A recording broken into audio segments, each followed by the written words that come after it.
This message brought to you by Valley Fit. Don't make a vague resolution for the new year because science says we have to be specific. So instead of saying, I want more energy, or I want to get healthier, or I want to look better in my clothes, say, I am going to start strength training, because that is the way that women over 50 can really protect bone density, maintain strength and mobility, and increase their metabolism. Coach Amy of Valley Fit is someone I've known for years, and she can get you on the road to reaching these goals with actionable steps that you can take immediately with limited equipment, limited time, and limited experience. The program is extremely affordable. It's sessions on demand, but Coach Amy will be checking in with you personally every week, and you can try it for free for 2 weeks using this code, FREEFIT2. FREEFIT2 to try it for 2 weeks. If you love it, check out our show notes for an additional discount code. ValleyFitAmy.com. That's ValleyFitAmy.com. And 2 free weeks are yours with the code FREEFIT2. Now back to Uncluttered and Unfiltered. Welcome and Merry Christmas. Happy holidays, everybody. We are excited to share something with you that neither of us have heard in a really long time. A really long time. So we started this podcast August of 2022. Can you believe that? And now we're looking at going into 2024. It's hard to imagine. We've come a long way. And when I say we, I mean all of us together, all of you ladies that are part of our Uncluttered and Unfiltered Ladies Only group, everybody that's ever listened to a single episode. We'd like to think that we've learned and grown and gotten maybe a little bit more smooth, a little bit more professional. Whether we have or we haven't, it is what it is, right? Exactly. And it's the first episode. So if you are just listening for the first time, no better time to listen. Okay. So we're going to throw it back today and listen to the very first time that Christine and I got together to record an episode of Uncluttered and Unfiltered. Welcome to Uncluttered and Unfiltered, the podcast urging you to let it go and don't look back. With nationally acclaimed professional organizer Christine Stone and self-proclaimed hot damn mess radio and TV personality Eden Kendall. Welcome everybody to Uncluttered and Unfiltered. We are your hosts. I'm Eden Kendall. And I am Christine Stone. And as you heard by our intro, Christine is a widely acclaimed professional organizer. I, on the other hand, am a hot mess. I mean, I'll just say it right there. I'm kind of a messy person. I'm a broadcaster, but that's how we got together. And speaking of that, how excited are you that we're here and finally doing our podcast? I am so excited. We have been talking about this for so long, and it's now a reality, and I am thrilled. So one person asked me, what can I expect with this podcast, you and Christine? And I said, picture Marie Kondo has a heckler, but it's not really all about that. It is about professional organization in that you're going to always give us lots of takeaways, lots of tips. But more than that, we wanted to talk about where we are in life right now. Exactly. We cannot wait to share all our experiences about everyday life and being over 40 and the great things about it and the not so great things about it. And you just said over 40, but we are both over 50. Now I'm on the down slope because I turned 56 and you, God love ya, turned 60 last week. So even if you are, let's say, just turning 40, or you might even be in your 30s, don't shy away because you might hear some things that might scare you. But at the same time, our biggest mission, I guess you would say, is to let you know that you can let it go and don't look back. Why should you carry now into your 50s, into your 60s, baggage that we only recently learned you don't even need to hold on to? Yes. And that is the thing about getting older.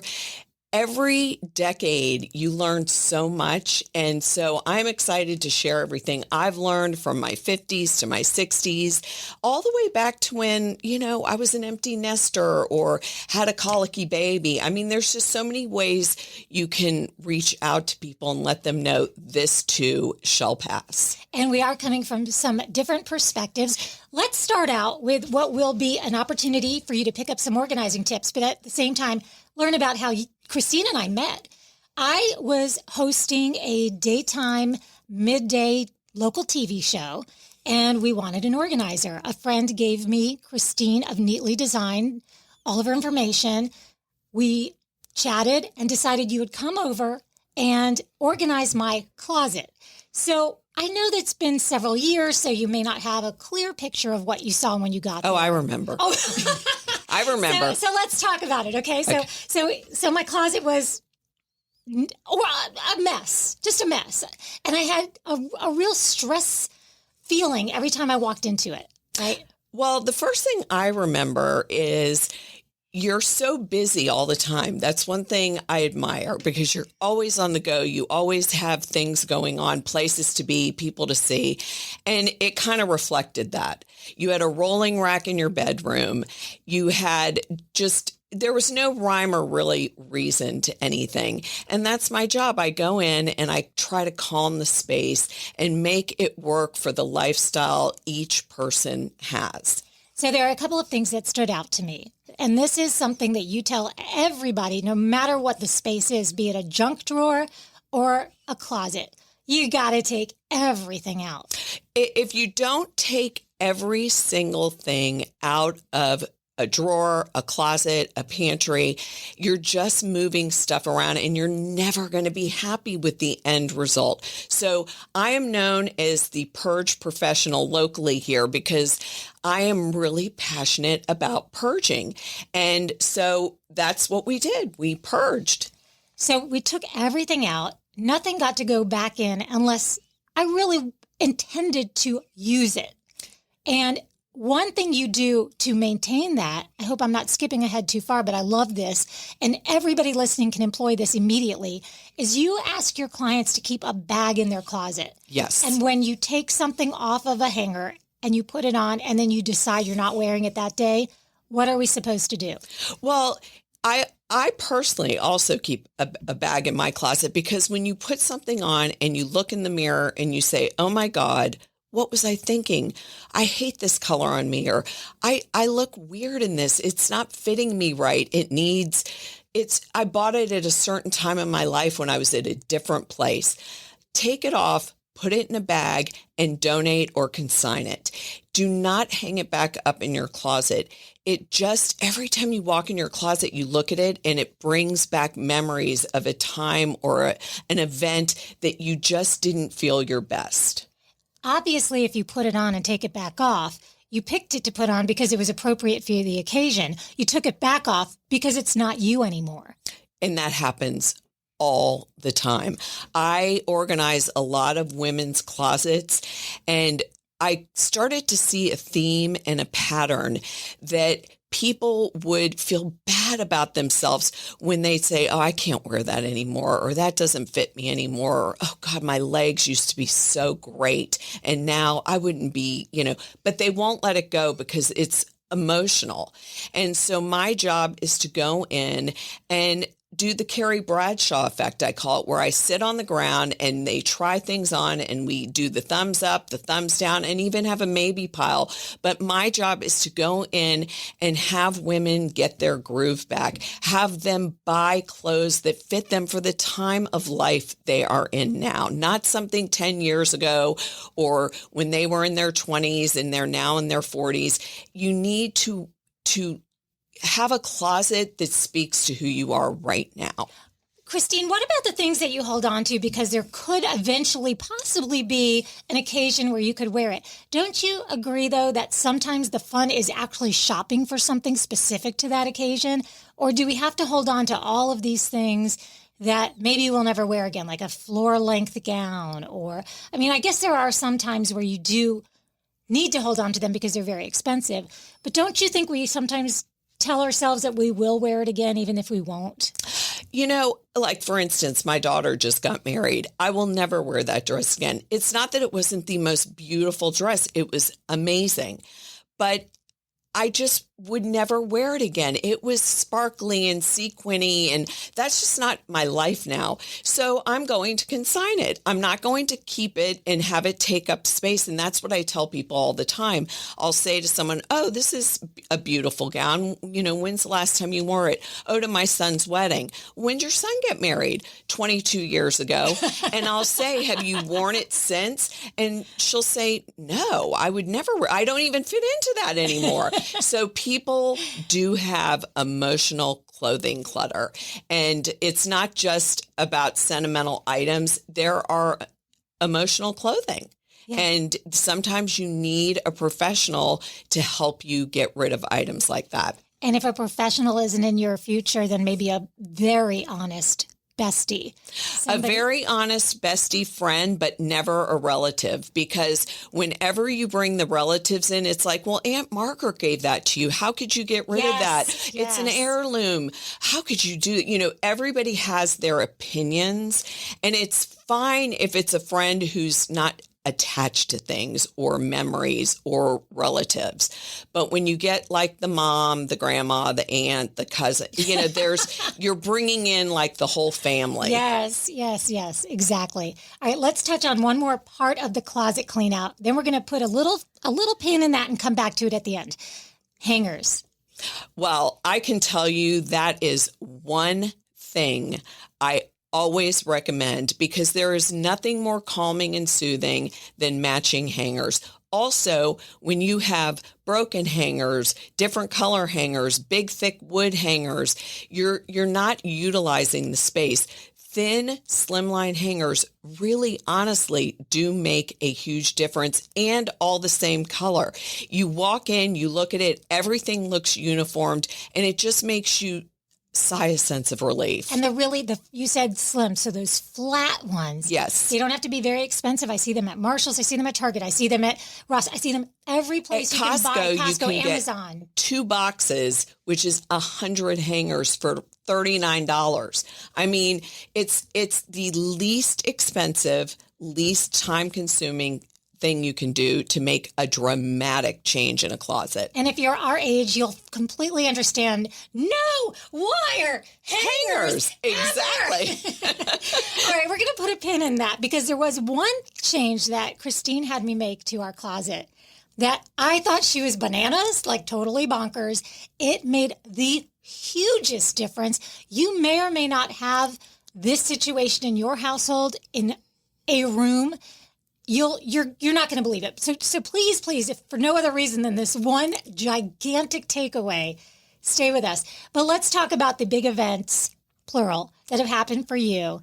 You had a birthday and you had some good news. So let's talk about that birthday. Big one, huh? Yeah, the big 60 last week. Can't believe it, because first of all, you don't look 60. Well, thank you. Thank you. Also, you don't act 60, whatever that means. How do you feel? Can you tell? Like, do you feel it? You know how the first thing I noticed was a few months before I turned 60, we were out and someone said, oh, she's going to be 60 in August. And someone said, no way, there's no way. I can't believe you're going to be 60. Like it was a disease. Uh-huh. And it was the first time I thought, wow, I think the alternative is not so good. You're right. But, for some reason, and I don't know if you'll feel this way, when I turned 50, it was shocking. I have to say that was a hard one for me. Mm-hmm. 60, I mean, even leading up to it, maybe it's because of COVID the past couple of years, I've just been in more of a grateful kind of mode, where, life throws you curveballs and you just pick yourself up, you dust yourself off, and you keep going. So I actually was really looking forward to this birthday, and it just was an amazing day and everything went great. And my daughter, who came home to surprise me, is having her first baby. So I'm going to be a grandma. So what more could I ask for? I wonder if the comfort you're feeling from turning 60 has to do also, though, where your daughters are in their lives, because I think there is a part where we shift in our brain. Like, I'm not just me. I mean, when they're little, of course, they are your focus, and you're like, I'm so and so's mom. And now you kind of are viewing yourself as, to be where I am, I have to be 60, or I have to be of the age of somebody who could be a grandmother, and I wouldn't want to be any other age. Yes, I definitely, especially recently, I think the end goal for all of us moms is we just want to see our kids happy. Yeah. And when they're happy, we're happy.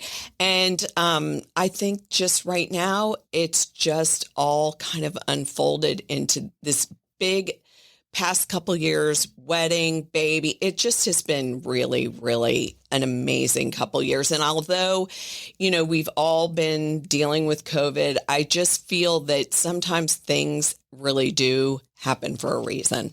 I agree with you completely. I want to go back to something you said about when people look at you and they say 60, like crypt keeper, 60, but also it's such a catch-22 because at the same time, I want to make sure they're going to act shocked. Even if you aren't shocked, if I tell you I'm 56, please do us all a favor and act shocked. I have to say, you know what? You're right, because there will be a day when you'll say, oh, I'm 65 and people won't say anything. Yeah, that tracks. So, you do have to just kind of be at a place. And I have to admit, this took me a long time where you're just comfortable in your own skin. It took me a really long time for that. And that's why I think I'm at peace at 60, because, when you're raising kids and you're in your 20s and you're in your 30s, it's just such a different, you're learning everything.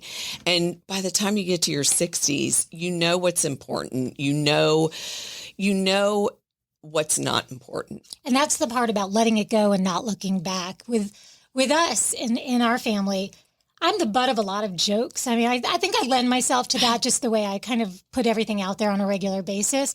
And my son asked me once, this is the funniest question, but he said, when was it do you think you peaked?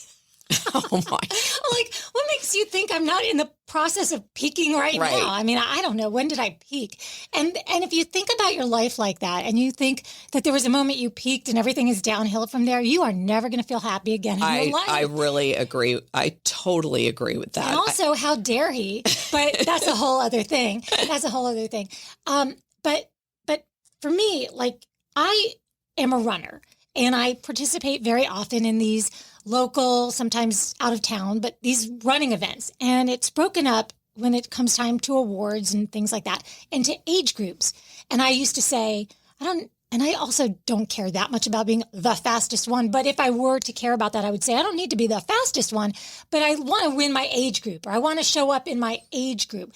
So I kind of feel like that has helped me a lot in life to look around and not try to compare myself. There's a reason why in races you are compared only to people within about a 5-year span of yourself. And that's because we have seasons.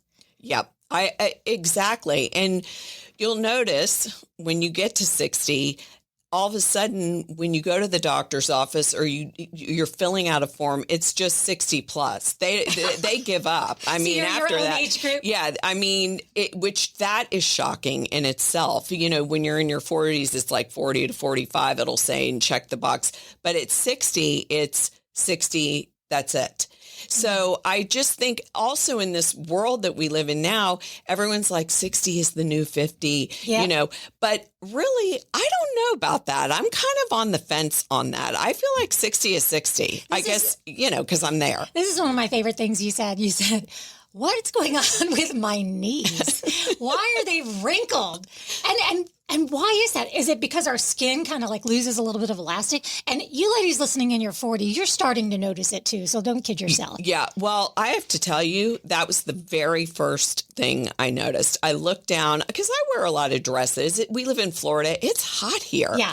And I'm like, oh my God, what happened? Why are they all wrinkly? They look great, by the way. Well, thank you. But that was the first thing I noticed. Yeah, I've noticed it on me. I mean, all of a sudden, things that were tighter aren't so tight. Yes. I mean, and it just gradually keeps happening on all parts of your body. Like I noticed it on my earlobes. I'm like, when did my earlobes get wrinkles in them? It's weird stuff you start to notice, but you ignore it because you're like, okay, well, it's another wrinkle. Life presents itself in unusual ways. We had a story. It's been very hot here in Florida, and so a lot of beach time. And we were talking about bathing suits, you and I. And I said, I wonder if I should make a rule in my life that if my estrogen patch shows through my bikini, it's too skimpy. And I noticed that the other day. I was like putting on my bathing suit and my husband said, "What's that?" I'm like, "That's the residue from an estrogen patch." He's like, "Oh, that is so sexy, Eden. That is hot." So, I mean, we have different things that we come up against, and you let it go. You make it a joke.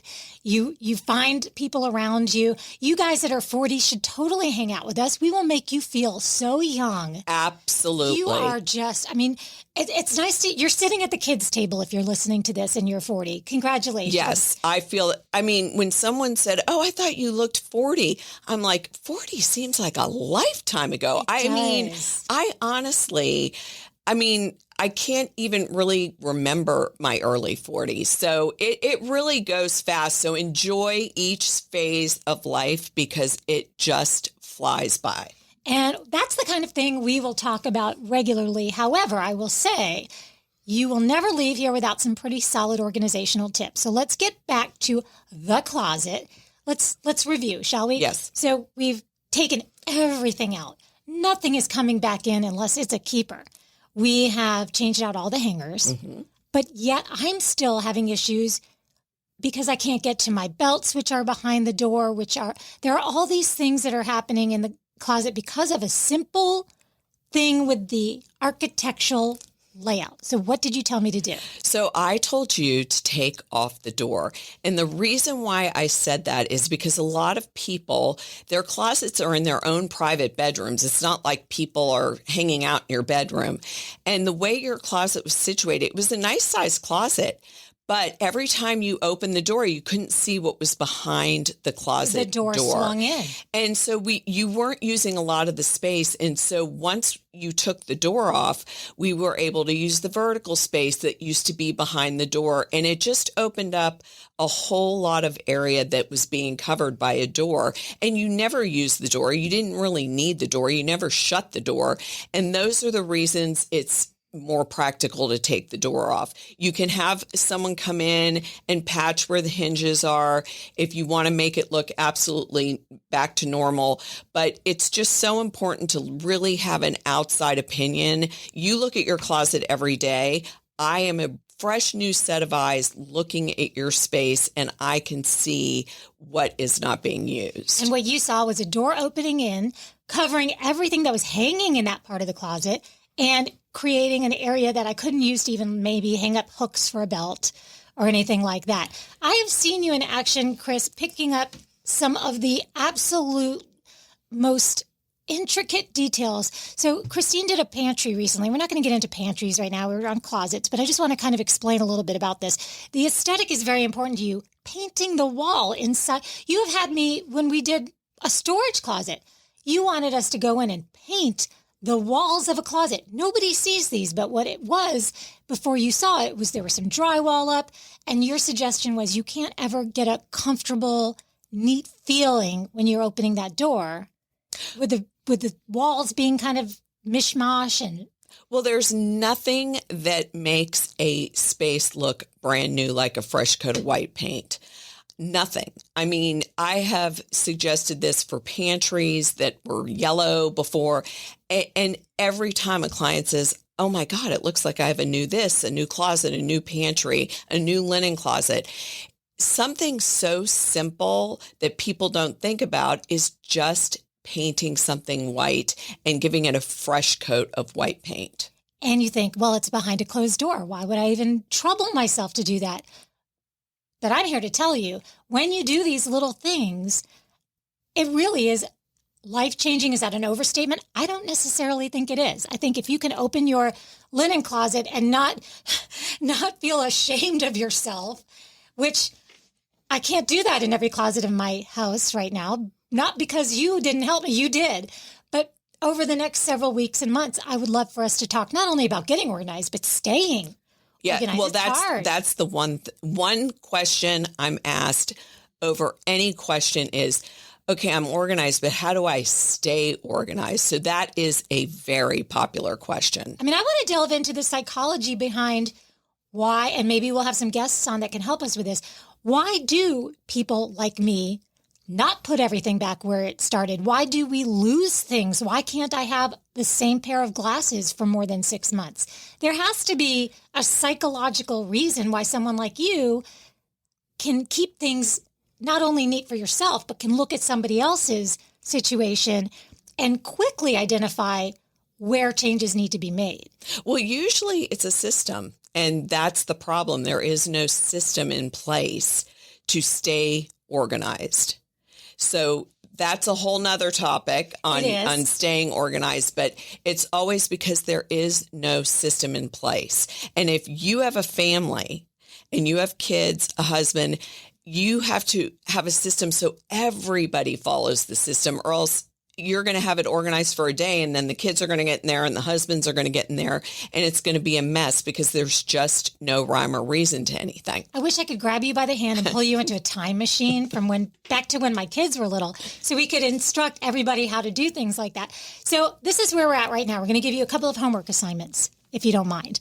The first one is, if you have a need to do something with your closet, remember the things: the bag, the hangers, the taking everything out, deciding if you need to paint your walls, deciding if you need to take doors off. The second thing is, if you will, and we're going to give you all the information to reach out to us, if you want to send us a photo of a space, we will do our best to paint a clear picture of what your current situation is and what Christine would recommend you do. We would be happy to do that, right? Absolutely. I would love it. Choose one a week and just kind of look at one that. a week. And, you can look on our Instagram or Facebook, and we will show the photo so people could see what the photo looks like. And then we will give you my recommendations. And I think it'll be fun. I think it will be fun. I think it will be informative. The other piece of the homework, so we gave you two so far. One was to do your closet if you need to do it. And we're going to meet back next week and talk about that. The other one is to send us a picture if you like. Obviously, we can't get to every picture, but we're going to choose one a week. And then the third thing is all the things you do to make a podcast successful, like subscribe, tell your friends. If you are finding this helpful, we would truly appreciate your support in that way. Absolutely. I mean, that's where we're going to get all our feedback and also keep getting great topics to talk about. And we're going to now, like I mentioned, give you all the who, what, when, whys on how to reach us, because in complete candidness, we didn't have all of those buttoned down at this recording. So we're going to do what they call in the biz a tag and tell you everything you need to know to reach us, follow us, like us, subscribe to us, send us a photo, do this, do that, do the other. In the meantime, though, let it go. And don't look back. And podcast editors, note we have a website and we were able to secure a clever name. It's the name of our podcast, Uncluttered and Unfiltered.com. That is the website where you're going to be able to access ways to contact us, ways to actually submit a photo, and so much more. So visit it now, unclutteredandunfiltered.com.